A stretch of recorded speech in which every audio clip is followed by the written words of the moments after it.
दोस्तों स्वागत है आपका नई क्लास में नए टॉपिक के साथ में। आज की क्लास में हम जानेंगे क्या होता है वांट ऑफ गुणांक। पेपर में पूछ लिया जाता है, इंपॉर्टेंट है क्योंकि देखो ये आपका चैप्टर जो है फर्स्ट चैप्टर बिलियन वाला, उसके अंदर वांट ऑफ गुणांक हो, परासरण दाब हो और राउल्ट का नियम हो, हेनरी का नियम हो, मूलता मूल प्रभाव, ये सारे इंपॉर्टेंट टॉपिक हैं, सबको कवर करेंगे। हमने इससे पहले पढ़ा था परासरण दाब को, ठीक है ना। और आज हम पढ़ेंगे क्या होता है वांट ऑफ गुणांक, ठीक है। तो ये वांट ऑफ गुणांक क्या है, तो देखो किसी अणुसंख्यक गुणधर्म के सामान्य मान। अब एक अणुसंख्यक गुणधर्म होता है, उसके सामान्य मान तथा उसके प्रायोगिक मान के अनुपात को क्या कहते हैं, वांट ऑफ गुणांक कहते हैं। बस इतना सा है, एक छोटी सी डेफिनेशन है, लेकिन अणुसंख्यक गुणधर्म क्या होता है वो आपको समझना होगा। तो देखो अणुसंख्यक गुणधर्म की डेफिनेशन यहाँ पर लिख दी है, किसी बिलियन का वह गुण जो विलय के कणों की संख्या पर निर्भर करता है। यानी कि कोई बिलियन है, मैंने आपको पहली क्लास में बताया था क्या होता है बिलियन। तो कोई बिलियन है, वो बिलियन किससे मिलकर बना है, विलय प्लस विलायक से, ठीक है। उपस्थित बिलियन का वह गुण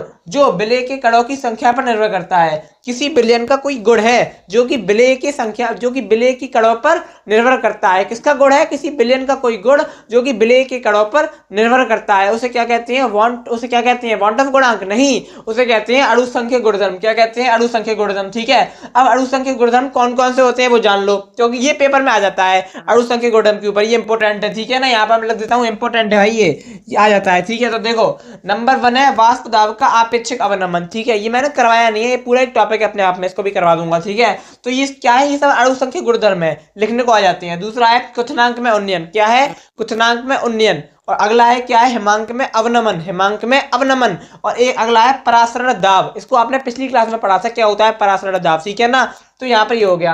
तो अब हम वांट ऑफ गुणांक क्या होता है, अणुसंख्यक गुणधर्म का प्रायोगिक मान यानी कि प्रैक्टिकल वैल्यू, प्रायोगिक मान और सामान्य मान। अणुसंख्यक गुणधर्म का जो सामान्य मान है उसके अनुपात को उसके अनुपात को क्या कहते हैं, वांट ऑफ गुणांक कहते हैं। बस पहले तो आपको अणुसंख्यक गुणधर्म पर समझना होगा, वो समझ गए फिर वांट ऑफ गुणांक आराम से समझ में आ जाएगा, ठीक है। अब देखो जो वांट ऑफ गुणांक होता है उसको प्रदर्शित किससे करते हैं, हर चीज को प्रदर्शित किससे करते हैं ये आपको पता होना चाहिए। तो वांट ऑफ गुणांक को प्रदर्शित करते हैं आई से, किससे प्रदर्शित करते हैं, स्मॉल आई से, ठीक है ना।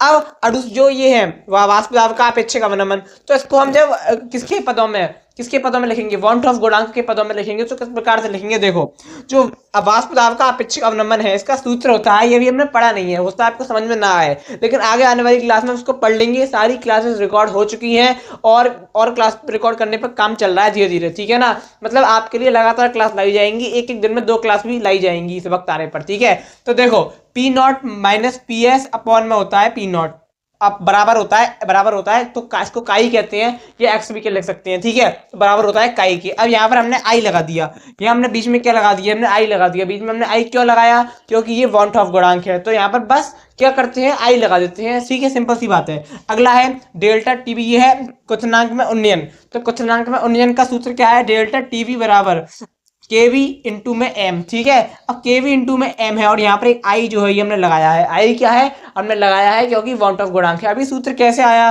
वो हम आगे आने वाली क्लास में जानेंगे, ठीक है। अगला है हिमांक में अवनमन और क्वथनांक में उन्नयन, इनको एक ही क्लास में कवर किया जाएगा, ठीक है ना। तो हिमांक में अवनमन क्या होता है, डेल्टा पी एफ बराबर होता है आई के एफ, ठीक है। तो आई हमने क्यों लगाया आज, क्योंकि हमें क्या पढ़ना है, वांट ऑफ गुणांक पढ़ना है। वरना सूत्र क्या था, वरना आई हटा दो, ये है केवल सूत्र, ठीक है, हमने आई हटा दी, ये है नॉर्मल सूत्र, ठीक है। और हमने इसको में वांट ऑफ गुणांक के पदों में करना है तो आई लगा दिया, ठीक है ना।